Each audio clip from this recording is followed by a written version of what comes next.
नमस्कार, capital TV का खास शो राहुल का अग्निपथ देख रहे हैं आप। मैं हूं आपके साथ पूजा।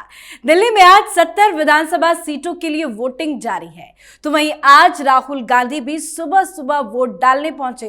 राहुल गांधी ने आज दिल्ली की जनता से अपील की कि कांग्रेस को दिया एक एक वोट आपके अधिकारों की रक्षा करेगा, संविधान को मजबूत करेगा और दिल्ली को प्रगति के पथ पर फिर से मोड़ेगा। राहुल गांधी के साथ सोनिया गांधी भी दिल्ली के निर्माण भवन मतदान केंद्र पर अपना वोट डालने पहुंची। सोनिया गांधी के साथ प्रियंका गांधी वाड्रा भी मौजूद रही। तो वोट डालने के बाद राहुल गांधी सीधा बिहार भी पहुंच गए, जहां वो जगलाल चौधरी की 130वीं जयंती समारोह में शामिल हुए, जहां उन्होंने दलित हित की कई बातें की और मोदी सरकार पर जमकर हमला बोला।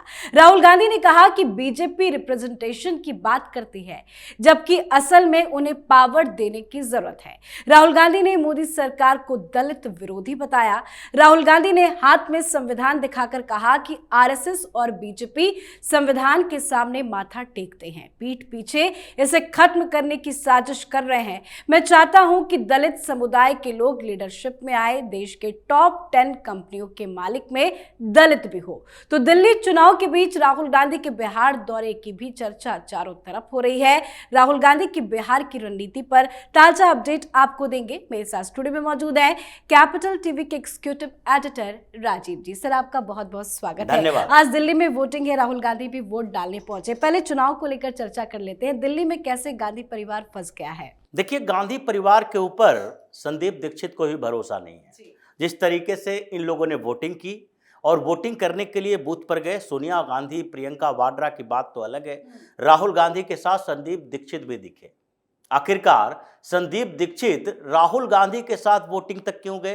क्योंकि हो सकता है कंफ्यूजन राहुल गांधी के अंदर जो होता है, उन पर भरोसा नहीं है संदीप दीक्षित को भी कि राहुल गांधी बूथ तक जाएं, अपील करते रहें कांग्रेस को वोट दो, कांग्रेस को वोट दो। अंदर जाते हुए उनको ये समझ में ना आए कि ये विधानसभा का चुनाव है या लोकसभा का चुनाव है, और ऐसी गलतफहमी में हो सकता है कि वो लोकसभा के चुनाव में जो वोट किया था आम आदमी पार्टी के कैंडिडेट के लिए, दिमाग में आम आदमी पार्टी का कैंडिडेट आ जाए, बटन उस पर दबा दे। और ऐसे भी राहुल गांधी अंदर जाते जाते उनके दिमाग में क्या क्या आए कि कांग्रेस तो जीतने वाली नहीं है, तो हो सकता है आम आदमी पार्टी भारतीय जनता पार्टी को बैलेंस करने के लिए हो। क्योंकि आज दिल्ली में वोटिंग है, ये बिहार में जाकर मोदी के खिलाफ बात कर रहे हैं, आम आदमी पार्टी के खिलाफ बात नहीं कर रहे। दिल्ली में रहकर आम आदमी पार्टी के खिलाफ बात करते। जगलाल चौधरी का 130वीं जयंती मनाने के लिए दिल्ली प्रदेश में कांग्रेस के जो ऑफिस है, ये नए ऑफिस पुराने ऑफिस सारे ऑफिस पर कब्जा करके रखे हैं, वहीं पर प्रेस कॉन्फ्रेंस करते, वहीं पर वो जगलाल चौधरी के बारे में कहते, दलित ही सहती अपने आप को बताते बताते कि दिल्ली के अंदर हम कैसे दलितों के अधिकारों को सुरक्षा करेंगे और अरविंद केजरीवाल क्या कर रहा है। लेकिन इनका पूरा मोटो जो है वो है मोदी के खिलाफ बात करना। तो जब दिमाग में मोदी, दिमाग में एंटी मोदी कैंपेन होगा, तो फिर वोट करने के लिए जाएंगे तो एंटी मोदी वोट डालेंगे। और एंटी मोदी वोट डालने वाले लोग किसको वोट डालते हैं? जैसे पूरे मुस्लिम समुदाय की बात देख लीजिए, उनके दिमाग में मोदी मोदी भरा रहता है कि मोदी के खिलाफ हम वोट करेंगे, इसलिए मोदी को हराने वाला यानी भारतीय जनता पार्टी के लिए जो सबसे बड़ी चुनौती है उसी को हम वोट करेंगे। और इसमें वो ये नहीं देखते कि सामने में कौन खड़ा है, ओवैसी है या फिर उसके बदले में आम आदमी पार्टी है या समाजवादी पार्टी है या मायावती की पार्टी के लोग हैं। वो कंस्टिट्यूएंसी को देखते हैं और वहां पर भारतीय जनता पार्टी को हराने वाले नेता को देखते हैं। जो नेता भाजपा के कैंडिडेट को हराने की क्षमता रख सकता है उसको वोट देते हैं। अब वही एंटी मोदी माइंडसेट राहुल गांधी के अंदर है। और इस बीच राहुल गांधी हो या सोनिया गांधी हो, ये दोनों जैसे लोकसभा और राज्यसभा में गिरी रही, इनके खिलाफ मुकदमे दर्ज हो गए हैं। परेशानियां इतनी इनके अंदर है कि इनके ऊपर यह भरोसा नहीं किया जा सकता कि अंदर जाकर उन्होंने संदीप दीक्षित को वोट किया या फिर वोट कर दिया केजरीवाल को कि देखो भाई, केजरीवाल का क्षेत्र है, विधानसभा क्षेत्र ही केजरीवाल का है, और उस क्षेत्र में अगर केजरीवाल को जिताते हैं तो कम से कम वो पीएम मोदी के खिलाफ जहर उगलने में एक और बड़ी भूमिका निभाएगा। हम उसको हरास नहीं कर सकते। अगर ये डिप्रेशन में चला गया अरविंद केजरीवाल, तो मोदी विरोधियों की लिस्ट से एक व्यक्ति गायब हो जाएगा। तो मोदी विरोधियों की लिस्ट बढ़ाना है इन्हें, चाहे दिल्ली में केजरीवाल को अपने साथ रख के या फिर महाराष्ट्र में जाकर ये भगवा ब्रिगेड के एक महत्वपूर्ण सदस्य उद्धव ठाकरे को अपने साथ करके। तो ये सारे तिकड़म जो राहुल गांधी करते हैं, इसी के कारण संदीप दीक्षित को लगा कि बूथ तक पहुंचा दो, वहां भी चेहरा देखते रहेंगे तो अंदर जाके ऐसा ना हो कि कंफ्यूजन में संदीप दीक्षित के बदले केजरीवाल को वोट दे दें। इनके ऊपर किसी को भरोसा नहीं है, इसलिए ये दिल्ली में मैनेजमेंट करने के बदले फोन पर बात कर सकते हो, एक्टिव कर सकते हो लोगों को, और बिहार से कोई आप मैसेज दिल्ली में नहीं दे रहे, फिर भी दिल्ली को छोड़कर ऐसे समय में बिहार की पॉलिटिक्स करने लगे, क्योंकि आपको पता है दिल्ली में कुछ नहीं होने वाला, तो बिहार में आगे की संभावना है। तो बिल्कुल आपने बहुत अच्छी बात कही सर। आज जो उन्होंने कार्यक्रम किया, ये आज कार्यक्रम दिल्ली में भी हो सकता था, दलित कार्ड खेलते, दिल्ली में खेलते, केजरीवाल पर हमला बोलते, लेकिन वो सीधा बिहार पहुंच गए। क्या राहुल गांधी का फोकस अब बिहार चुनाव को लेकर है? बिल्कुल है, क्योंकि 18 तारीख के बाद ये दूसरा दौरा है। इतने जल्दी, इतने कम समय में बिहार, ये तो दिल्ली में ही इतने कम समय में बाहर नहीं निकले, ये अपने बंगले से बाहर निकलने में 1 सप्ताह 15 दिन का समय निकाल लेते हैं कि अब आज कल परसों होते होते 15 दिन गुजर गया, तो राहुल गांधी निकले बाहर दिल्ली चुनाव में प्रचार करने के लिए। और अभी बिहार में इतने समय तक चुनाव है, और उस समय ये इतने कम समय में, यानी कि 15-20 दिन के अंदर आप दूसरा दौरा बिहार का कर रहे हो, तो इसका मतलब बिहार में कुछ नया मैसेज देने वाले हैं, और ये इनको लग रहा है कि बिहार में मेरे लिए कुछ जगह है, और हो सकता है कि बिहार की राजनीति में कांग्रेस उभर कर सामने आए। लेकिन कैसे? जो इनके एजेंडे हैं। पिछली बार ये क्यों गए थे? क्योंकि पासमानदा मुसलमानों के संगठन ने इनको इनवाइट किया था, मुस्लिम वोट, उसके लिए ये अली अनवर जैसे व्यक्ति थे जो कि पासमानदा मुस्लिम संघ के अध्यक्ष हैं, उन्होंने इनवाइट किया, संविधान बचाने के नाम पर मुसलमानों को बचाओ, क्योंकि इनका संविधान असुरक्षित है, खतरे में है, संविधान बदला जाएगा। इससे अभिप्राय कांग्रेस का क्या है या राहुल गांधी का क्या है? संविधान बदलने से इनका मतलब ही है कि अगर मोदी को 400 सीटें मिल जाए तो उसके बाद होगा क्या? जैसे 400 से थोड़े कम सीट मिला तो संविधान में क्या परिवर्तन हुआ? आर्टिकल 370 गायब हो गया। संविधान में क्या परिवर्तन हुआ? ट्रिपल तलाक को लेकर सुप्रीम कोर्ट के फैसले को लागू किया गया, उसके लिए पनिशमेंट के लिए नए कानून बनाए गए कि आपको अब सजा दी जाएगी। और 400 पार हो गया तो क्या होगा? प्लेसेस ऑफ वर्शिप एक्ट ये लोग खत्म कर देगा। ये लोग वक्फ बोर्ड संशोधन ला रहा है, 400 लाया गया होता तो वक्फ बोर्ड ही खत्म कर देता।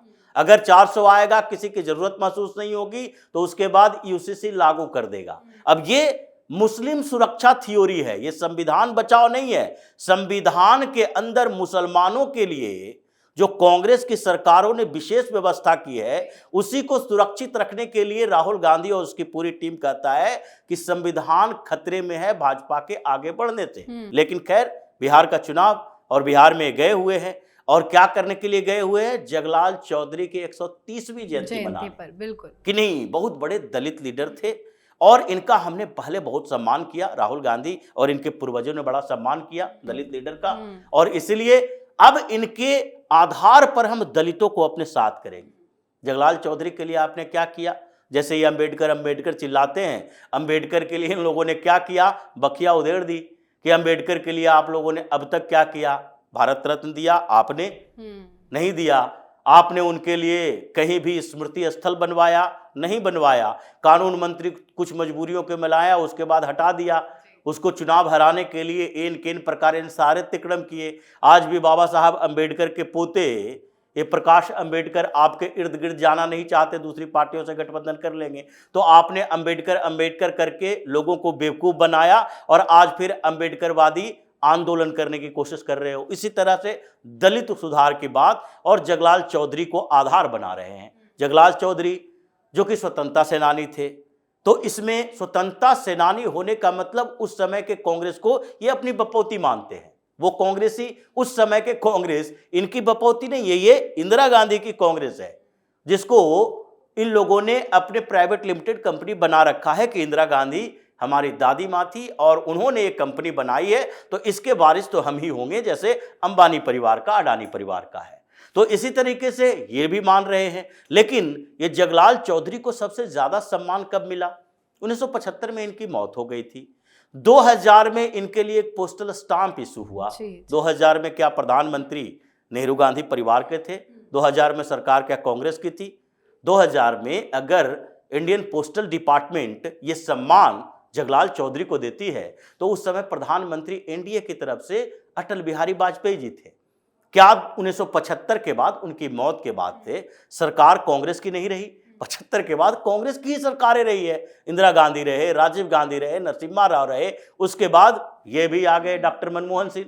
इतने सालों तक अगर नरसिम्हा राव के समय तक आपको याद नहीं रहा कि जगलाल चौधरी का सम्मान किया जाए, इनके लिए पोस्टल स्टाम्प जारी किया जाए, और आज अचानक से जगलाल चौधरी के 130वीं जयंती मनाने के लिए दिल्ली से उड़कर राहुल गांधी खुद जा रहे हैं और ये दलित सम्मान, दलित आधार की बात कर रहे हैं। तो जो इनको रिसीव करने के लिए एयरपोर्ट पर आए, जो बिहार कांग्रेस के अध्यक्ष हैं डॉक्टर अखिलेश प्रसाद सिंह, वो कौन से दलित कम्युनिटी से आते हैं?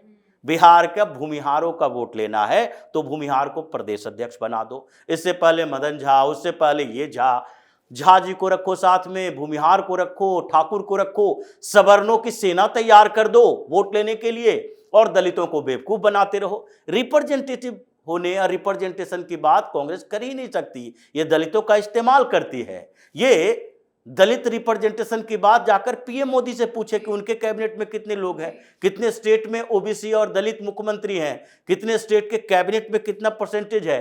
ये जो हर जगह सरकार बनती है तो उन्हीं लोगों को मुख्यमंत्री का पद देते हैं, चाहे रेड्डी हो, चाहे सिंह हो, चाहे शर्मा हो, इन लोगों को उठाकर लाते हैं और जब वोट लेने की बात आती है तो दलित राजनीति करते हैं। इसलिए बेइज्जती तो इनकी हुई है। कृष्ण मेमोरियल हॉल में भी लेक्चर देने में ही राहुल गांधी के हालत खराब हो गया कि डॉक्टर कृष्ण मेमोरियल हॉल के पास क्यों गए? ये कृष्ण सिंह कौन से दलित लीडर थे? ये भी भूमिहार थे, ये भी मुख्यमंत्री बने थे। तो आप न सदाकत आश्रम को चुने, नहीं आप लेक्चर देने के लिए दलित हॉल चुने, नहीं आप दलितों के आसपास अपने आसपास रखे। डॉक्टर अखिलेश प्रसाद सिंह कभी राजद के नेता, लालू प्रसाद के करीबी, आज इनकी पार्टी में कांग्रेस अध्यक्ष बने हुए हैं प्रदेश के। तो सारे चारों तरफ आप अपने उन लोगों को रखोगे जो दलित नहीं है, ओबीसी नहीं है, और बात रिप्रेजेंटेशन के करोगे। बिहार के लोग ये जान रहे हैं और इस बार चूंकि दिल्ली में वोटिंग है और राहुल गांधी को कम ह्यूमिलिएशन झेलना पड़ा क्योंकि बिहार के लोग अचानक से इस दौरे को बर्दाश्त कर चुके हैं। पिछली बार जैसे चारों तरफ पोस्टर लगे थे, इस बार पोस्टर नहीं लगे, लेकिन राहुल गांधी की बेइज्जती जरूर हुई। बिल्कुल सर, बहुत बहुत धन्यवाद सर समझाने के लिए। धन्यवाद। तो दिल्ली में वोटिंग जारी है, राहुल गांधी बुरे फंसे हैं, दिल्ली में कांग्रेस का हाल बुरा है। तो वहीं बिहार पहुंचकर राहुल गांधी ने कहा है कि आज भारत की सत्ता संरचना में, चाहे वो शिक्षा हो, स्वास्थ्य हो, कॉर्पोरेट हो, व्यापार हो, न्यायपालिका में दलितों की भागीदारी कितनी है। आज अलग अलग जातियों के लोगों को टिकट देना एक फैशन बन गया है, लेकिन पावर स्ट्रक्चर में उन्हें भागीदारी नहीं मिली है। कुल मिलाकर एक बार फिर से राहुल गांधी ने दलित कार्ड खेलने की कोशिश की है, पर उनकी ये कोशिश पूरी तरह से फेल हुई है। राहुल गांधी की बिहार में घोर बेइज्जती हुई है। इस पर आप अपनी राय कमेंट कर लिखें। देखते रहिए कैपिटल टीवी। नमस्कार।